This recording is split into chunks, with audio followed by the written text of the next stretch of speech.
What's going on, fam? Alex Schlinsky here, as always, with my co-host Brian Downard for the Get More Client Show, episode number 31. Brian Downard, how are you doing today, my man?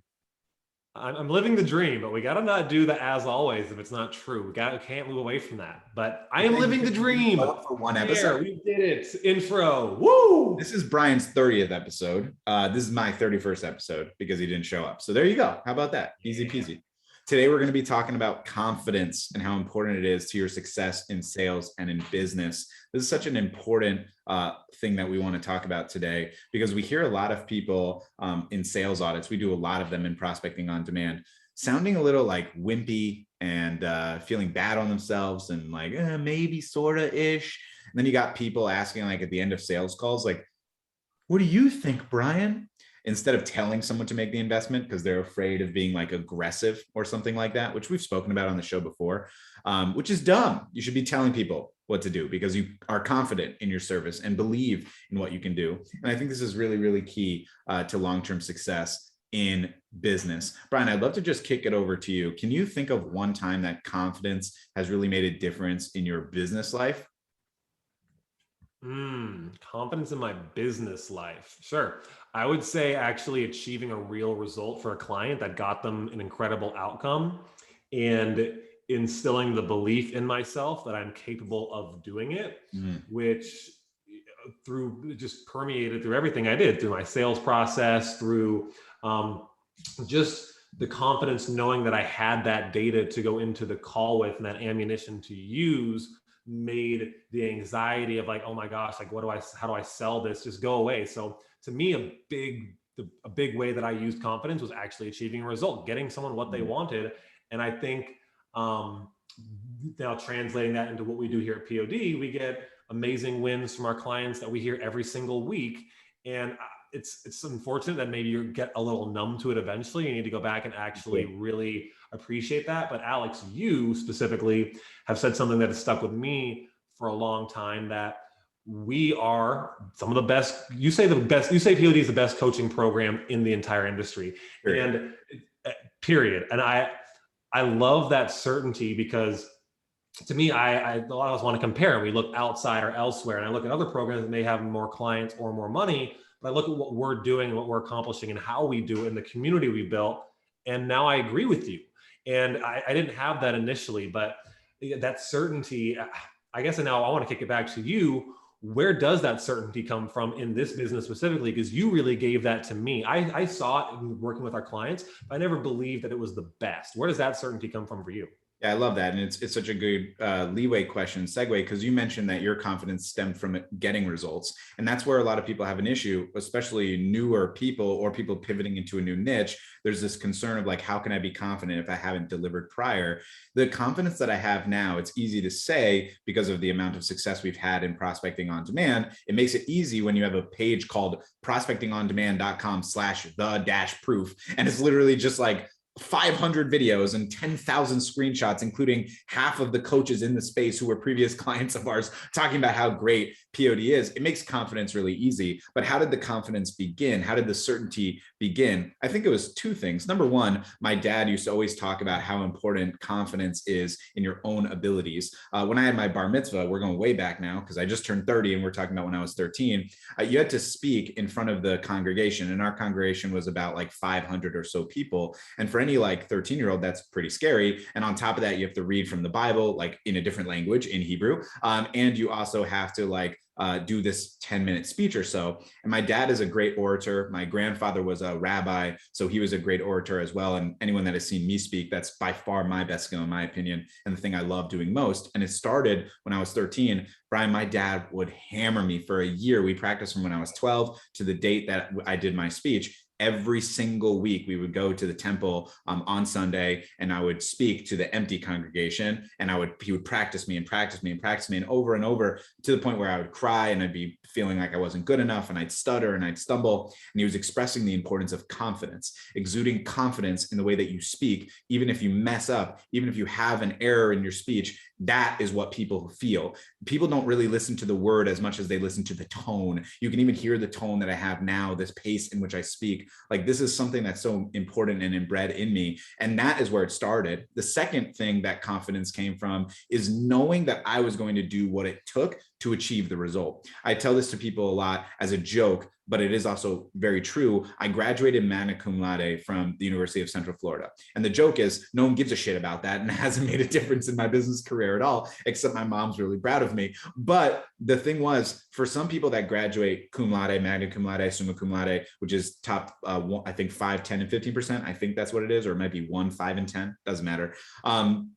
Those people, some of them are just like inherently very good at school. I don't think that was my thing. I don't think I was just inherently a gifted scholar at school. I just knew I was going to work really hard to do it. And that confidence also is what's been inbred in me. The confidence that you'll do the work is more than enough. And I tell that to all of our clients that are fearful of showcasing confidence pre-result, because the work, the effort, the desire to achieve the outcome, and the actions you will put in to achieve the outcome, that's how you can be confident. Not that you've achieved the outcome prior, because just because you've achieved an outcome prior doesn't mean inherently you will achieve the outcome again. It just means you know you're going to put in the work, the actions over the outcome to ensure you can get it. And that is where my confidence stems from. And I think that's a really key element to our success in POD, to me, instilling confidence in other people and instilling confidence in myself, and ideally you as well.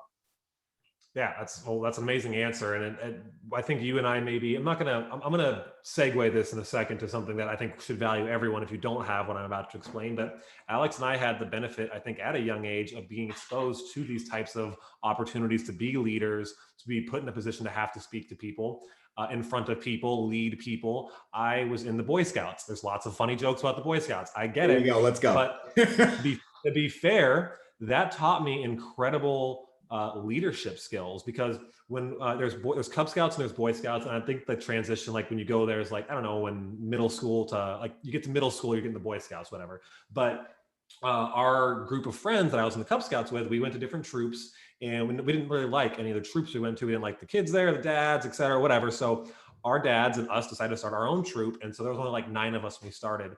But I was 12, 13 years old when that happened. By the time, no, I was like 10 probably. And by the time I had become an Eagle Scout 6 years later, by the way, the discipline of like getting that shit done, earning something, the confidence to overcome all the adversity to get there in and of itself was important. But because we were the first ones of the troop, we became the leaders, or the scout leaders, of the kids underneath us. And that, to me, at a very young age, taught me leadership. And then when I was on the basketball team in high school, even my junior year, I was the captain of the team. There was 3 captains, and I was the captain because of these leadership skills that I had. But what I want to kind of segue to, maybe you didn't have that growing up, or maybe it wasn't instilled at you at a young age.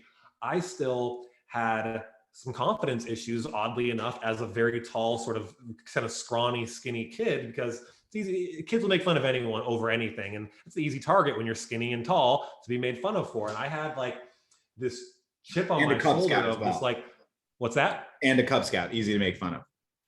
Right, easy to make fun of. And it was funny enough, though, because again, a lot of my friends who I grew up with, we did the Boy Scouts with, we were made fun of. Like, we're friends, so we did it together.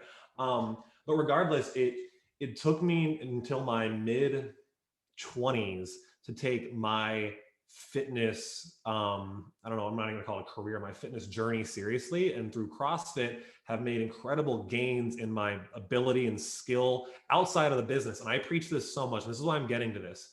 Your confidence that you can build in things outside of your business will directly translate into your confidence and capability inside of the business. And frankly, fitness to me is an amazing ego check, because even when you start to get some success in business and you get it full of your head, you think, oh, I'm the best, I'm unstoppable. Fitness is a great ego check. There's always going to be another challenge, always someone better than you, always a day you suck. And all of those lessons and confidence from that, in my opinion, translate back into the business. So my point here is, if you feel like you didn't have some of those things growing up, the leadership, access, or places where you could learn these skills, find things outside of your business that you are passionate in to excel in and grow in. And that confidence you achieve there will be translated into your business. I love it. I think the antithesis of confidence is doubt. And it's such a common thing for human beings, let alone entrepreneurs, let alone agency owners or coaches, very commonly. And what I like to utilize is the idea that doubt is poison for salespeople, for entrepreneurs, for coaches. Doubt is what the inner voice inside is telling you why you can't do it, why this won't work, why they're not the right fit, why you're not good enough. Those elements, those conversations that you have inside, they actually seep out. Even if you express feigned confidence, meaning fake confidence to people, it seeps through, because you cannot fake confidence. You cannot. What you can only do is tell that inner voice of the doubt to move away. I don't want to hear you. I don't believe you. I know I'm capable in what I can do. There's some simple things you can do for confidence building. And it always seems woo-woo and silly, but like simply having something on a board next to you consistently of saying, I'm the greatest, I'm the best, I believe in myself, I know what I'm capable of. And then saying those things to yourself consistently, it builds confidence. The problem is the misconception of perception. I know you like that, right? The misconception of perception is why most people don't build confidence. They're afraid that when you're building confidence, what ends up happening is you're really building arrogance, right? You're building, oh, well, he's conceited. Oh, he's being cocky. You do not control how someone perceives you. Someone can listen to me speak. One person says, I love that person's confidence. And the other person says, Alex is so cocky, I can't stand it, right? I don't control that person's perception. The only thing I can control is my intent and what I'm trying to bring to the table. I do not control someone else's perceived way that I am speaking. So if that's the case, why are you spreading your own doubt or withholding yourself, limiting yourself on expressing how confident you are in what you do? Because I don't want to come off too aggressive. I don't want to come off cocky. I don't want to come off arrogant. This is the misconception of perception. You do not have control of how they perceive it. So with that being said, push doubt away, express to yourself your own greatness. When I say I'm the greatest salesperson in the world, when I say I'm the best sales coach there is, when I say POD is the greatest coaching program there is, it's because I confidently believe that. And if I didn't, why the fuck would anyone want to work with us? If that ends up being someone doesn't want to work with us because of that very reason, that's definitely going to be the minority, not the majority. And it's been proven in POD in terms of the client success we've had because of our confidence transference. Sales is a transference of confidence, not emotional states. You cannot transfer what you do not have. And if you do not have confidence, you cannot transfer that confidence to the person that is investing in your product and frankly, in you. This is why this is so important and really a difference in making or breaking your business. You must have confidence. The same confidence that we had when Brian and I started working together came from Brian's confidence in coaching prospecting, which I saw in the mastermind we were a part of together. And then my confidence in expressing to Brian, if we work together, we could grow better. And here we are now. That is the idea of building actual relationships, building businesses through confidence. And of course, this permeates through your whole life as well. This is not just a business thing. Being confident in anything is valuable. Being confident in everything is necessary. And of course, understanding still, even if you're confident in something doesn't mean you have to perfect that skill. You can still say, I'm confident because I know I'll put in the work, even if you don't believe you're capable of doing it just yet. And I think that's a really important element to today's show. Nice. So many good takeaways today. I know we're going pretty quick here, but this is excellent. So make sure you watch this replay and subscribe wherever you're watching this for sure. Please do that. By the way, I love this conversation. You were saying like, look where we are now, and the idea of looking back where you were and how far you've came when things are difficult or challenging. Like last night, you and I were having a rough day, and we were just talking about this idea of looking back at where we were and how far we've come. And I think this idea of people needing to be attached to a certain outcome before they have the confidence. So for example, the ClickFunnels 2 Club Award, whatever the hell this thing is. Like I, at one point in my life, thought I needed that to have the confidence and the ability to be able to coach and be a good business owner and like have that stamp of approval. And as soon as you stop attaching yourself to needing a certain outcome, whether it's this award or approval from someone or bench pressing 500 pounds, whatever the thing is, don't get attached to the outcome of needing that to be confident. Get attached to the process to achieve it. Fall in love with the practice of doing it, and you'll naturally create those gains in your confidence and whatever else you're striving towards and achieve the outcomes by focusing in on the process and not thinking you need the outcome first. It's not a chicken or an egg scenario. You can achieve it by working towards it. You're muted. 1000% agree. I love that. I think that's such a valuable insight and lesson. I would love to hear from you guys. We never asked this, but if you're watching us live in the 7-Figure Culture Group, I'd love to hear from you what instills confidence in you or what creates doubt. I'd love to hear from you also if you're watching on YouTube or in your favorite podcast apps. how do you instill confidence in yourself, or how do you allow doubt to seep in?